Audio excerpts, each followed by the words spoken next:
Hey, this is Jay from Life with Trey and Jay, and I'm just here to talk to you about our prayer challenge and what prayer is and why is it so important.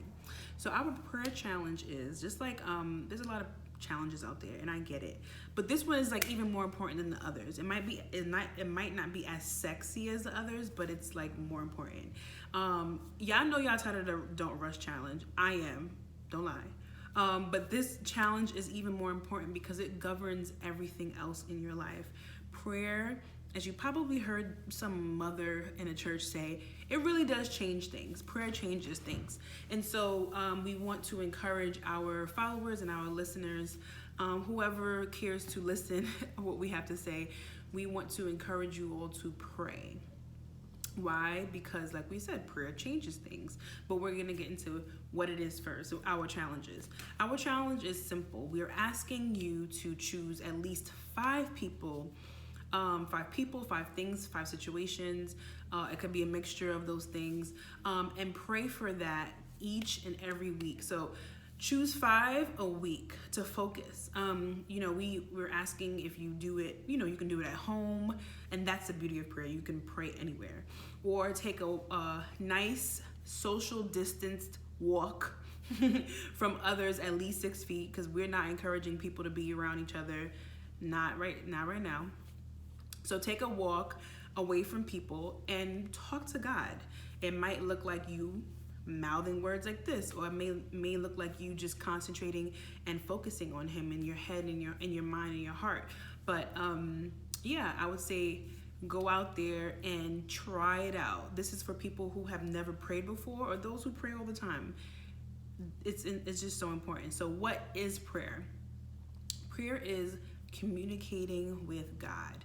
So like any successful relationship, there must be communication, and God wants a relationship with us. He's not some God that's so far and doesn't care about what we're going through and what, our day-to-day lives. He cares about everything, like even little things like our hair. I know that sounds crazy, right? But he does say he knows the amount of hairs on your head. He cares about you. And so why don't you ask him for his help? A lot of times, we don't ask God for his help because we might not believe, and that's in a lot of the case, we might not believe that he is actually eager to talk to us, or he can't handle it. So it comes with trust.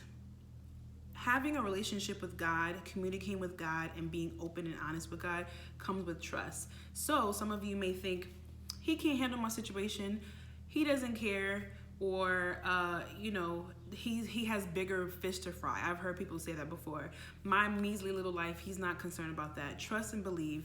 The Bible talks about he cares about what you care about. He weeps when you weep. He celebrates when you celebrate. He cares about what you care about. Why? Because he's your father. And good fathers care about their children. And so what communication is, right, is I'm communicating with you, and I would love for you to communicate back with me. So, for example, my husband and I, we talk all the time because we're in a relationship with each other. We're in a healthy relationship with each other. But I don't only talk to him. I wait for him to talk to me as well. So I talk and I listen.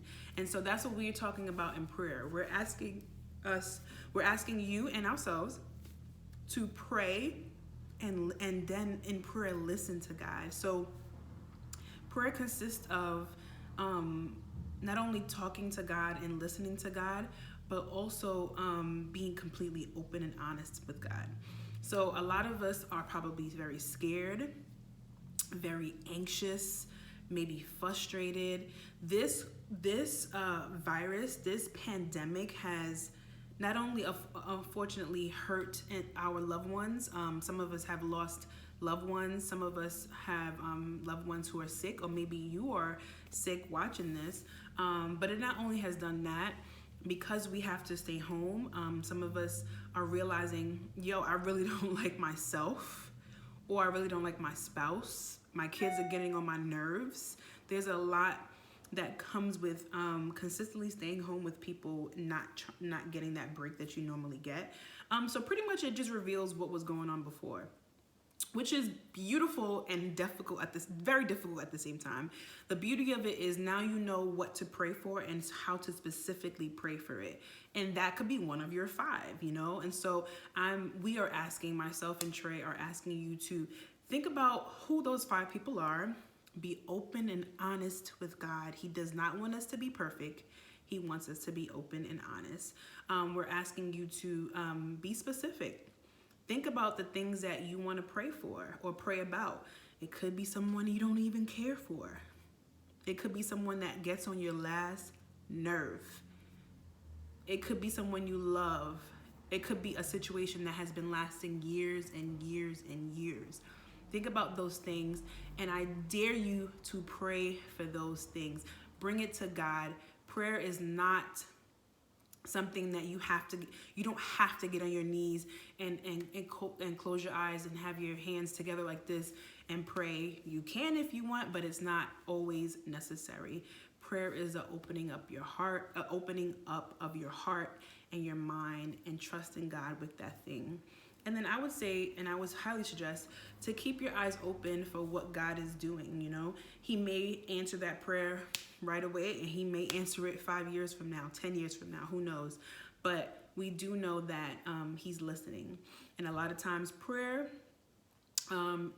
with prayer, God tells us to do something. He may prompt us to do something that we want to do, or things that we don't want to do. But you have to understand that not all the time prayer is something that gives you exactly what you want. It may be giving you what you want, but in a roundabout way. For example, a lot of people say, Lord, I need patience. I'm praying for patience. He's not going to just snap his fingers and you're patient. He's going to develop patience in you.